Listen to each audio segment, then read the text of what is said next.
Hi friends, I am Rob, the Dungeon Tutor, sometimes known as Omnisci on YouTube, and today I am following along with RPGaDay 2022, which again, it's an opportunity for us to answer questions and follow topics that hopefully will positively impact the gaming community, highlighting good things that have happened in our lives from role-playing games and maybe inspiring other people or entertaining them with, in my case, anecdotes and bits of perspective that I've gotten over the years of playing these games.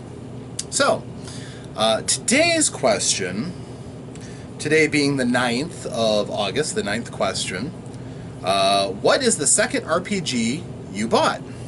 Second role-playing game I bought. Actually really easy for me to answer, because I still have them. Now, to say that I am a role-playing game dragon liking to sit on my hoard, that's no exaggeration. I find some of my friends who are getting up to my age and realizing they have an anchor of this huge library of games, or even a medium-sized library, and starting to look to offload their games.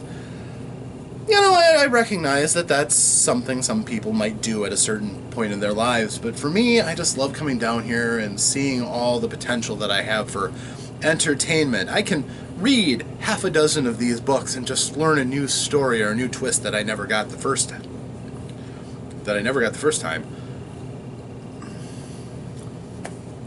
Let's try that again.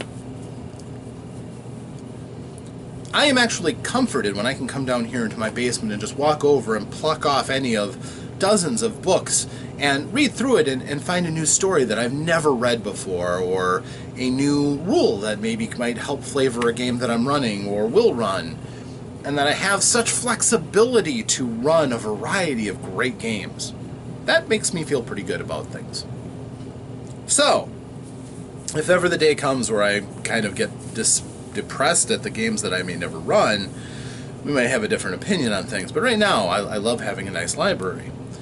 And I don't get rid of games, is my point. I have almost every game I've ever owned. Only a few games have I ever loaned to people and not gotten them back. And I know who you are, and you're not coming back to my table. But, like I said, I have almost all of them. I have the very first game that I ever bought, which was Steve Jackson's Gurps. This one enchanted me. I actually bought this at my local hobby store, which back at the time was out of the back of a hardware store owned by the owner's parents. And I wanted this book so badly because it promised that I could run any game I could think of with any genre, making up any character I wanted to. And you know what? It was right. I can run any game with this. I can create any character with this. I can. Trouble is finding people who want to play Gurps, which I never really understood the bias against it. I think it's a fine system, and it's got a lot of really good things going for it, but I rarely find people who are all that eager to play it. I'm working on that. I'm working up to Gurps with my groups, but Gurps is a fine system, but it does suffer from the problem of being a generic system, meaning it has no built-in world that you can play in. It doesn't inspire you. You have to come in pre-inspired from something else that you want to use this system. It's basically like having a car. You have a car, and those people who don't know anything like me, who don't know anything about cars, like, wow, that is a cool looking car. But a car nut can look under the hood and look at the engine and see all the cool tweaks and twists that this particular engine brings to bear and go, that's awesome. In games, I'm the opposite of that. I see the awesome cars and I'm like, those are awesome cars, but let me see what's under the hood. And the engine that makes it go is something that excites me. So while Gurps excites me, Joe Average looks at the system and goes, I have to do a lot of work to make this work for me. Which may be true. Even all the source books that they have mostly give you the tools to run the sort of game in the sphere that you want, but you still have to put in all of the extra work for that. So Gurps is a little bit harder to come to grips with, but I still value it very much as a game. And one day I'm going to do amazing things with it. But the second one that I bought was another one that snared me because of its promise, and mostly the amazing cover art for it. And that was the first edition of Shadowrun. Now, you might say, what, didn't you buy Dungeons & Dragons books? Honestly, I got most of my Dungeons & Dragons books as presents until I started getting them for my own. And the first games that I actually got, Gurps, I got with my own money. It was over a summer, the summer of '90, when I was here visiting with my good friend Vince. Or no, that was 91. Yeah, summer 91. And I visited him the summer of my junior year, and we came here to Fond du Lac, and we went to the Chimera Hobby Shop, and I bought Gurps. When I was in college, 92, went back to the hobby shop, and I got this, because this looked amazing. You've got darkened city streets. You've got an elf with some sort of spurs coming out of his fist, and he's looking at a computer like he's going to do something to it. You've got this attractive woman in a trench coat with a spell wrapped around her hand and a shotgun in the other. And then you have this fellow with the frizzy hair with a pair of Uzis that he's firing at some kind of faceless goons down the alley. That drew me in pretty quickly. Just thumbing through the book and seeing, a combination of some nice full-color art in various places, showing off things like the monsters. Because yes, there are monsters, but also showing off your character templates that you can be. And just a range of different ideas and concepts for a role-playing game beyond what I'd had before. So I got it. Probably cost me pretty dearly that day, because didn't have a lot of money going through college, never really had much for jobs from the tiny little town I grew up in. But that was the second game that I got. And again, some people will look at that and go, Gurps and then Shadowrun? Wow, you're a glutton for punishment. Shadowrun was a fantastic game. It really was. Did it have some pitfalls and some holes? Oh yeah. Is it one of the most challenging games I've ever run? Oh yeah. Gurps really is. A fantastic game for unifying everything into one system and letting you feel like you could take a werewolf and a Jedi and a vampire and a space trooper and put them into a same party. Shadowrun lets you feel like you could take a wizard and a rigger and a street samurai and a troll decker and have them go along on an adventure, and immediately I'll have to split up because they have areas that the others can't help with, which is weird. The decker is going to go into cyberspace and he's going to do amazing things that everyone else can just watch his meat.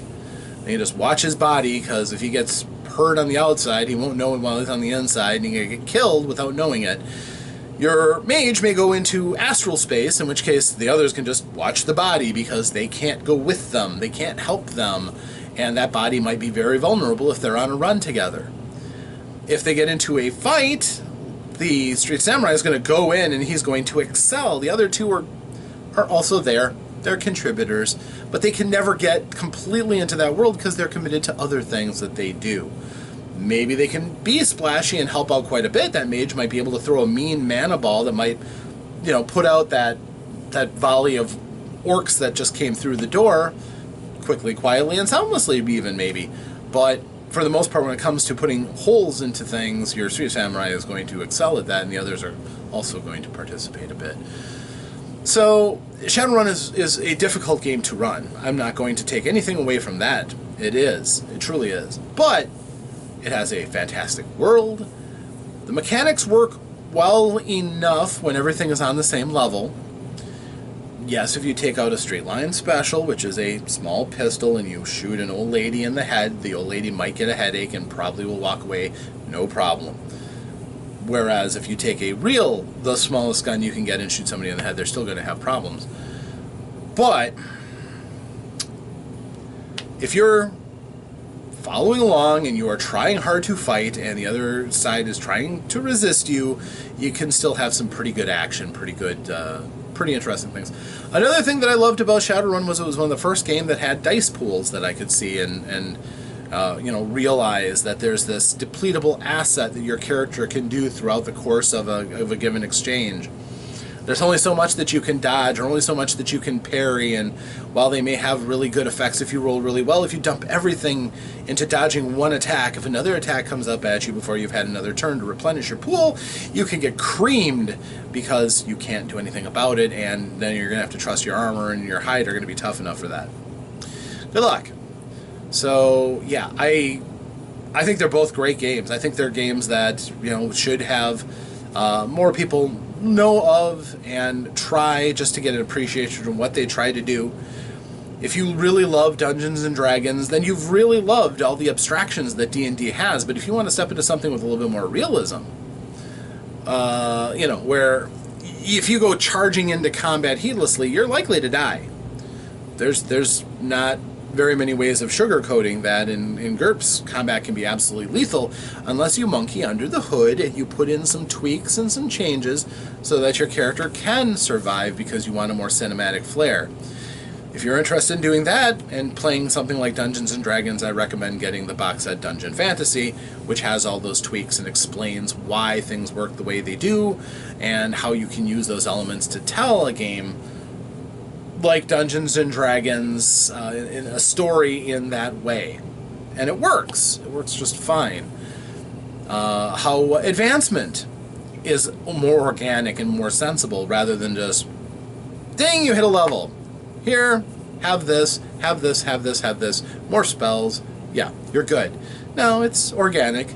You use something enough, you get character points, you put it in, and you slowly raise up bit by bit by bit by bit, being more effective, more widely exposed to a variety of things, or becoming very specialized and really, really good at something. However you want to do it. It makes a lot of sense to me as a gamer, and, that's fine. Shadowrun makes a certain amount of sense, too. Your gains are also organic. You go up in levels and different skills. You earn karma from your various misdeeds, usually misdeeds. And from that, you can grow in strength. Your wizards can, your spellcasters can get more powerful spells, and maybe can, if you really save up and really work on increasing that intelligence or that willpower, so that you can handle more magic, or make your magic harder to resist. You can go out and try to learn new spells. Your street samurais can save up money and try to plug more cyberware into their body, becoming stronger, tougher. But that can be difficult in the middle of a campaign. So, everybody's working towards something, some edge in that world that'll help keep you alive, even though you're doing things that by rights probably should kill you several times over. But they both have a lot more good, I think, in them than bad. Now, obviously, both of them have had several editions, too. And the later editions, I think, are superior to the originals as far as the game mechanics go. But there is something to be said for nostalgia, and playing games that you remember and the good things about them has a value of its own. So I'm very glad I still have these original games that I first got, beaten up though they are. Beaten up and battered.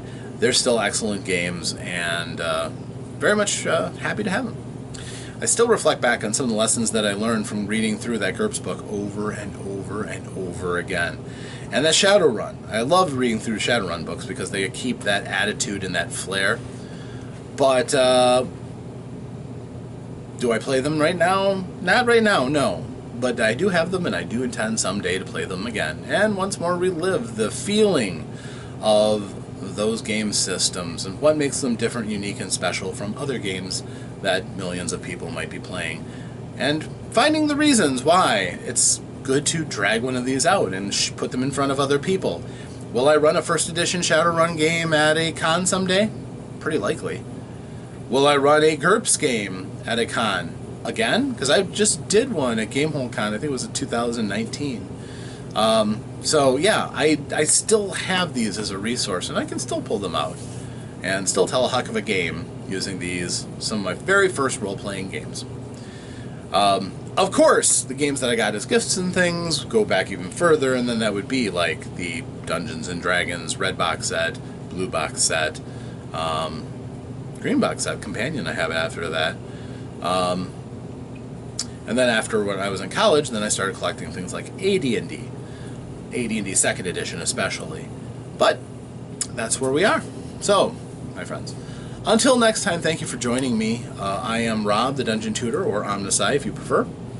And this has been my answer to the question in this, the ninth day of RPGaDay. If this excites you to carry on yourself and you want to find the questions, they are on RPGaDay.com.